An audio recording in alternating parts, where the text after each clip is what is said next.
علیکم ورحمۃ اللہ وبرکاتہ۔ تو چلیے آج آپ کے کلاس 12 پولیٹیکل سائنس لیسن 3 کا پارٹ 3.3 اس کے بارے میں ہم دیکھیں گے۔ تو دیکھیے ہم جو یہ لیسن دیکھ رہے تھے تھرڈ لیسن، تو یہ ماحولیات اور پائیداریت سے اسٹارٹ ہوا تھا۔ پہلا مسئلہ ہمارا جو ہے لیسن کا نام کلیدی تصورات اور انسان دوست مسائل، تو اس میں ہم نے ماحولیات کے بارے میں معلومات لیے کہ کس طرح سے ماحول خراب ہوتے جا رہا ہے اور اس کا اثر کس طرح سے انسانوں پر ہو رہا ہے، چرند پرند پر ہو رہا ہے، اور یعنی کہ پوری دنیا کو اس کے منفی اثرات ہو رہے ہیں، اس کے بارے میں ہم نے دیکھے تھے۔ اور اس کے لیے ہم نے دیکھ لیے تھے کہ اس کے لیے ورلڈ لیول پر الگ الگ کوشش ہو رہی ہے اقوام متحدہ کی جانب سے۔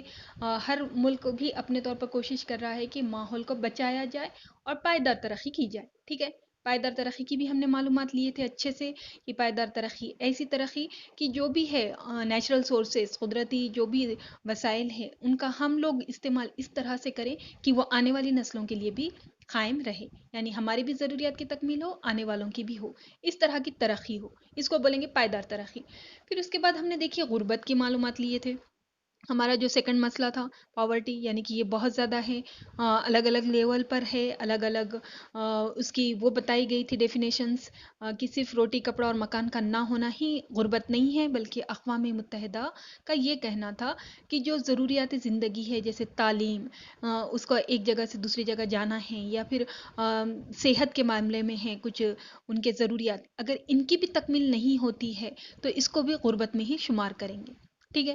پھر ہم نے دیکھے تھے کہ غربت کے لیے کیا کرنا ہے، اس کے لیے گورنمنٹ کیا کر سکتی ہے، اور اس کے لیے مینس الگ الگ جو پروگرام بنائے گئے ان کی معلومات لیے تھے ہم نے، جیسے کہ منریگا، سانسد آدرش گرام یوجنا، پردھان منتری کوشل وکاس یوجنا، اس طرح کا، یعنی ہم ہر جگہ دیکھتے آ رہے ہیں، دیکھیے کہ مسئلے ہیں، مسئلوں کو اچھے سے سمجھا جا رہا ہے، اور ساتھ ہی ساتھ اس کو ویسے ہی چھوڑ نہیں دے رہے کہ ہم نے ایک مسئلے کا پرابلم کا مطالعہ کر لیا، یہ ایسا ایسا ہے، ٹھیک ہے چلو ختم نہیں، بلکہ ہم کو کیا کرنا ہے، ان مسئلوں کو یہ رکھا اس لیے گیا ہے کہ ہم اس کو اچھے سے سمجھیں اور اس کے بعد اس کو ختم کرنے کی کوششیں ہوں۔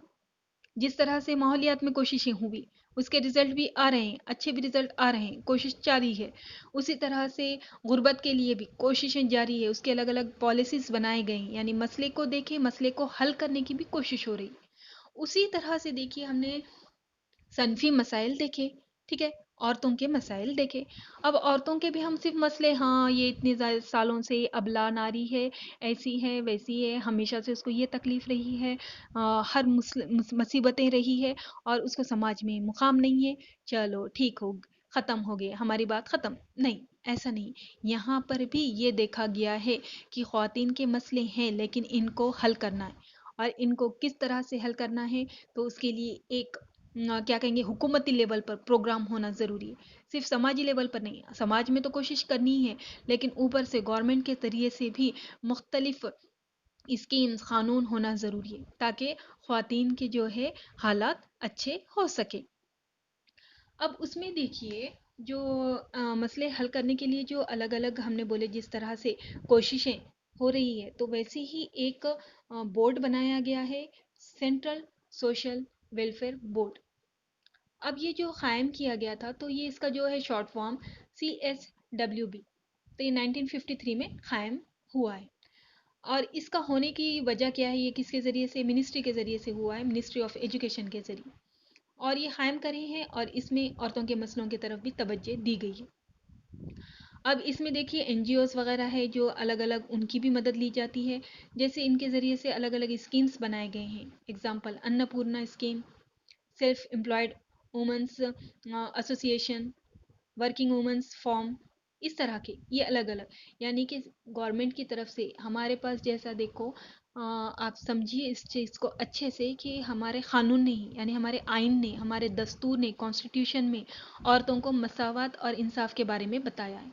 پوری مکمل قانون کی ہماری جو کتاب ہے اس میں یہ ہدایت دے دیے گئے، لیکن اس کے باوجود بھی کیا ہو رہا ہے، عورتوں کی حالت میں اصلاح نہیں ہو رہی۔ تو اس کے لیے قانون میں تو ہے ہی درج، اس کے علاوہ گورنمنٹ کو ایکسٹرا کوششیں بھی کرنا ضروری، اور یہ اس طرح سے 1953 میں یہ ایک CSWB کا قیام عمل میں آیا، اور اس نے عورتوں کی مسائل حل کرنے کے لیے اور ان کی فلاح کے لیے الگ الگ نظریے کو پیش کیا۔ اب اس میں دیکھیے کیا کیا ہے اس میں انہوں نے. جو 1953 میں CSW بھی قائم ہوا تھا تو ان کا نظریہ کیا ہے؟ فلاحی نظریہ، عورتوں کی ترقی ہو اس کے لیے. تو اس کے لیے انہوں نے مہیلا منڈل کا قیام عمل میں لایا.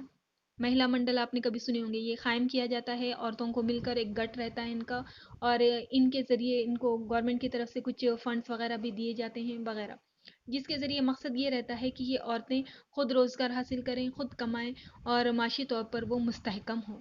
یہ مہیلا منڈل کے ذریعے سے ہوتا ہے. یہ قائم عمل میں آیا. پھر اس کے بعد جو ہے نیکسٹ 1960 میں خواتین کی تعلیم کو ایک فلاحی حکمت عملی تسلیم کر لیا گیا. 1960 میں تعلیم یعنی کہ اگر ایجوکیشن رہے گا تو دیکھیے سوچنے کی سمجھنے کی صلاحیتیں بڑھیں گی. ٹھیک ہے، صحیح غلط سمجھ میں آئے گا. اس کے بعد ایک کانفیڈنس آئے گا، دنیا کا سامنا کرنے کی ہمت آئے گی. اگر ہمارے میں علم ہی نہیں ہے، ہم میں معلومات ہی نہیں ہے، تو ہم جو بھی کمپٹیشن ہے دنیا کا، سماج کا، اس میں ہم ٹک نہیں سکتے. تب یہ نظریہ آ گیا 1960 میں ہی آ گیا کہ تعلیم بھی ضروری ہے. اس کے بعد اس میں کیا اور چیزیں رکھی گئی کہ ان کی صحت کو اول اہمیت دی گئی. اکثر ہوتا ہے دیکھو عورتوں کی صحت کی طرف زیادہ تر توجہ نہیں دی جاتی ہے. ٹھیک ہے. پھر اس کے بعد بچوں کی نگہداشت، تعلیم، صحت بخش تغذیہ، کھانا یعنی، اور خاندانی منصوبہ بندی پر بھی توجہ دی گئی. یہ ہوا 1960 میں جو ہوا اس میں تعلیم کو ایک فلاحی حکمت عملی تسلیم کیا، اور اس میں جو 3 چیزیں رکھی گئی، ان کی صحت کو اہمیت دی، ان کو زچگی کی سہولیات، بچوں کی نگہداشت، تعلیم، صحت بخش کھانا وغیرہ. تو یہ مطلب عورتوں کے لیے کوششیں ہو رہی ہے کہ ان کو کس طرح سے اچھا کرنا ہے. اور یہ آزادی کے بعد سے ہی شروع ہو گیا، پہلے سے ہی چل رہا تھا لیکن اپنے پاس آزاد ہونے کے بعد تو اپنی حکومت تھی نا، تو اس نے اس طرح کے کام اسٹارٹ کرے. اب اس کے بعد 1970 میں اب اس میں بھی کیا گیا. اب یہاں پر کیا کیا گیا، خواتین کے دہے کا دور تھا تو ان کی ترقی یعنی کہ پہلے عورتوں کے لیے فلاحی حکمت عملی اپنائی گئی، اب ان کی ترقی کے لیے حکمت عملی اپنائی گئی، اور اس میں مساوات کے مواقع فراہم کرنا طے کیا گیا. پھر اس کے بعد دیکھیے 1980 میں ہی کچھ تبدیلی کے بعد خواتین کی صحت، تعلیم اور ملازمت کو اہمیت دی گئی. 1990 میں خواتین کی ملازمت کو اہمیت دی گئی. اس کے بعد جو ہے ان کو 1990 میں پھر ان کو بدلا گیا نظریہ، با اختیار بنانے کا نظریہ اپنایا گیا. تو سمجھو یہاں پر کس طرح سے اسٹارٹ کیسا ہو رہا ہے عورتوں کے لیے فلاحی نظریہ، ان کی فلاح کرنا. ٹھیک ہے. اس کے بعد جو آتے آتے آگے بڑھتے ہوئے 1970 میں کیا نظریہ آ گیا، عورتوں کی ترقی کا. لیکن اس کے بعد آگے جا کر 1990 میں خواتین کے ترقی کا نظریہ بدل کر کس میں چینج ہو گیا، اب یہ با اختیار بنانے کا. اور با اختیارت کسے کہتے ہیں، ہم نے یہ پچھلے لیکچر میں دیکھ لیا تھا. یعنی کہ اپنی زندگی پر اپنا اختیار، اپنے میں اتنا کانفیڈنس آ جائے اس عورت میں کہ وہ اپنے متعلق کوئی بھی فیصلہ لے سکے اور ایک اچھی باعزت زندگی گزار سکے. ٹھیک ہے. تو یہ نظریہ اپنایا گیا.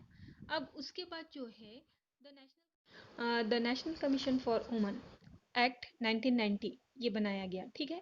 تو یہ جو تھا، یہ جو بنایا گیا ہے ایک 1990 میں ایک قومی کمیشن بنایا تھا برائے خواتین، اور اس کے ذریعے سے ہی ایک قانون بنایا گیا. اور یہ قانون جو تھا وہ کس کے لیے تھا، یہ عورتوں کے لیے تھا. خاص کر کے خواتین کے جو پورے حق ہے ان کو ان کے دیے جائیں جو آئین نے دیے ہیں. اور ساتھ ہی ساتھ صرف حق نہیں دیے جائیں، اس قانون کے تحت یہ رہا کہ خاتون کو تو ان کے حق ملنا ہی ہے، اور اگر نہیں کوئی دیتا ہے ان کے حق کو، اگر چھینتا ہے تو ان حق کی حفاظت بھی کی جائے. یہ اس کے ذریعے سے یقینی بنانے کی کوشش کی گئی. ٹھیک ہے. پھر اس کے بعد جو ہے نیکسٹ ون جو رہے گا ہمارا 1993 میں ہمارے آئین جو ہے، ملک کا جو کانسٹیٹیوشن ہے، قانون ہے، تو اس میں 73 اور 74 جو ہے تھوڑا سا اس میں ایک چینج کیا گیا آئین میں. یہ چینجز وقت کے حساب سے، ضرورت کے حساب سے، جو حالات چینج ہوتے ہیں اس کے حساب سے اس میں کچھ چینجز ہوتے ہیں. ٹھیک ہے. آئین یعنی جو جس میں ہمارے ملک کے بارے میں پورا پورا قانون درج ہے. تو ابھی کبھی کیسا ہوتا ہے، وقت جیسے جیسے گزرتا ہے تو ضروریات چینج ہو جاتے ہیں، کچھ اور مسئلے آ جاتے ہیں. تو ایسی صورت میں اس میں کچھ چیزیں ایسی ہے وہ قانون کی کہ اس کو چینج کیا جا سکتا ہے. تو اس طرح سے ہمارے اس میں جو کیا گیا تھا وہ 73 اور 74 جو ہے وہ چینج ہوا تھا. تو یہ کیا چینج تھا، تو یہ تھا دیکھیے کہ پنچایت راج. اس میں کیا بنایا گیا، پنچایت راج جو ہے یہ ایک اس قانون کے ذریعے سے اس کو قائم کیا گیا. اور یہ ایک انقلاب تھا ہمارے ہندوستان کی تاریخ میں کہ کیا کیا گیا کہ یہاں پر اختیارات نچلی سطح تک کے ڈیوائڈ کیے گئے، یعنی کہ سینٹر گورنمنٹ ہے، پھر اس کے بعد اسٹیٹ گورنمنٹ ہے، پھر اس کے بعد جو ڈسٹرکٹ لیول، پھر اس کے بعد گاؤں کی سطح، اس طرح سے اختیارات کی تقسیم کی گئی، پنچایت راج قائم کیا گیا۔ تو اس میں جو چینج ہوا تھا یہ قانون کے ذریعے، تو پنچایت سمیتی، میونسپلٹی اور کارپوریشن وغیرہ یہ جو چیزیں ہوتی ہے ان کو قائم کیا گیا، ٹھیک ہے۔ تین ٹائپ کے اس میں بتایا والا ہے، اور اس کے بعد اس میں جو تھا خاص کر کے دیکھیے کہ اس میں عورتوں کو نشستیں محفوظ کی گئی، 1/3 نشستیں جو ہے الگ الگ کیا کہیں گے مذہب کی، جو الگ طبقے کے ذات کی ہوتی ہیں ان کے لیے اس طرح سے اس میں رکھا گیا کہ پنچایت جو رہے گی، نگر پالیکا وغیرہ جو رہے گی، اس میں عورتوں کو اتنی نشستیں محفوظ رہیں گی، یعنی کہ ان کی سیاسی حصے داری اس کے ذریعے سے یقینی ہو۔ اور یہ کتنا رکھا گیا تھا تب؟ 33%، یعنی کہ جتنے بھی سیٹ ہوتے ہیں، دیکھیے الیکشن ہوتا ہے، آپ کو پتہ ہے نا، الیکشن ہوتا ہے ہر 5 سال کے بعد، جس طرح سے سینٹرل کا ہوتا ہے پی ایم کے لیے، سی ایم کے لیے سینٹر اسٹیٹ کا ہوتا ہے، ویسے ہی ہمارے شہری لیول پر نگر پالیکا وغیرہ، مہانگر پالیکا کے بھی الیکشن ہوتے ہیں، اور یہ ہر 5 سال میں ہوتے ہیں۔ اور اس میں جو جتنے لوگ ہے، سمجھیے 100 لوگ ہیں کھڑے رہنے والے الگ الگ علاقوں کے، تو اس میں سے 33 کس کے لیے محفوظ کر دی گئی؟ عورتوں کے لیے نشستیں محفوظ کی گئی۔ تو اس کا مقصد بھی تھا عورتوں کو سیاست میں حصے داری بڑھانا۔ اب اس کے بعد جو ہے ہمارا نیکسٹ ون ہے جو عورتوں کے لیے ان کے حق کے لیے قانون بنایا گیا تھا، وہ 2005 میں، the protection of women from domestic violence, یعنی کہ جو گھریلو تشدد جو ان کے اوپر کیا جاتا ہے، ان کو مارا پیٹا جاتا ہے، یا پھر کیا کہیں گے جہیز کے لیے ستایا جاتا ہے، تو ایسے اس کے خلاف یہ قانون بنایا گیا کہ اس طرح سے ان کے ساتھ، عورتوں کے ساتھ گھریلو زیادتی نہ کی جائے، اور اگر کوئی کرتا ہے تو اس کو اس کے لیے کیا سزا ہوں گی، یہ سب کچھ طے کیا گیا۔ اور ساتھ ہی عورتوں کو الگ الگ اس میں پروٹیکشن دیا گیا، جیسے medical, police protection office, shelter home وغیرہ، ٹھیک ہے۔ تو یہ بھی ایک عورتوں کی بھلائی کے لیے۔ اب یہ ہوتے ہوتے دیکھیے اب آگے جا کر کیا کیا گیا کہ 2006 میں ہمارے ملک کے جو ہے حکومت ہند نے ایک الگ ایک ڈپارٹمنٹ ہی قائم کر دیا، کس کے لیے؟ Womens and child development. دیکھیے کیسا رہتا ہے ہمارے پاس کی جو گورنمنٹ جو کام کرتی ہے نا، تو اس کے ہے نا الگ الگ انہوں لوگ ہے نا انتظامیہ کے لیے، سہولت کے لیے محکمے بنا دیے جاتے ہیں، ڈپارٹمنٹ بنا دیے جاتے ہیں۔ جیسے کہ ہیلتھ ڈپارٹمنٹ ہوتا ہے تو پورے ہیلتھ ایشوز جو رہیں گے ان کے بارے میں دیکھے گا۔ ایگریکلچر ڈپارٹمنٹ پوری کھیتی باڑی کے متعلق، ایجوکیشن ڈپارٹمنٹ تعلیم سے متعلق۔ تو ویسے ہی 2006 میں کیا کیا کہ ministry of women and child development قائم کیا گیا، اور اس کے ذریعے سے کیا کرنے لگے یہ لوگ، ان کے کیا کام تھے کہ خواتین اور بچے جو رہتے ہیں ان کے حق کی حفاظت کرنا، جو صنفی مساوات ہوتے ہیں ان کو یقینی بنانا، یعنی ایکویلٹی لانا، پھر الگ الگ ان کے لیے پروگرام بنانا اور اس کو نافذ بھی کرنا، عورتوں کو زیادہ با اختیار بنانا، ترقیاتی عمل میں خواتین کی حصے داری دی جائے، پھر اس کے بعد ملازمت کے عورتوں کو مواقع فراہم کیے جائیں، ٹھیک ہے۔ سمجھ گئے نا آپ؟ 2006 میں یہ ایک وومنس کے لیے ایک ڈپارٹمنٹ بنایا گیا تھا۔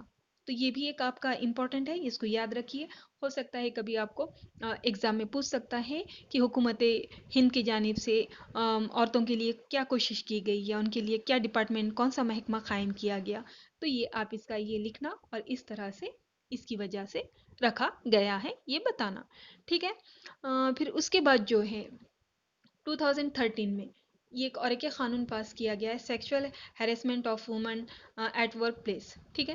یعنی کہ جو کام کرنے کی جو جگہ ہے وہاں پر اگر عورتوں کے ساتھ چھیڑ چھاڑ یا بدتمیزی کا کچھ کوئی کرتا ہے تو اس کے لیے ان لوگوں کو سزا دینے کے لیے اور عورتوں کو پروٹیکشن دینے کے لیے یہ قانون پاس کیا گیا ہے۔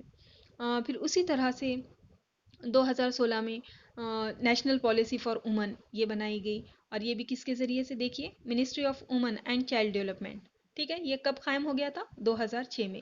اب اس کے ذریعے سے یہ الگ الگ ہر دور میں اسکیمز آتے رہیں گے، تو یہ یہاں پر یہ ایک اسکیم بنائی تھی نیشنل پالیسی فار وومن، اور اس میں جو ہے مینکا گاندھی جو ہے اس کی منسٹر ہے، ان کے زیر اقتدار یہ 2016 میں یہ محکمہ آتا تھا۔ پھر اس کے بعد جو ہے دیکھیے نیکسٹ ون جو رہے گا 2019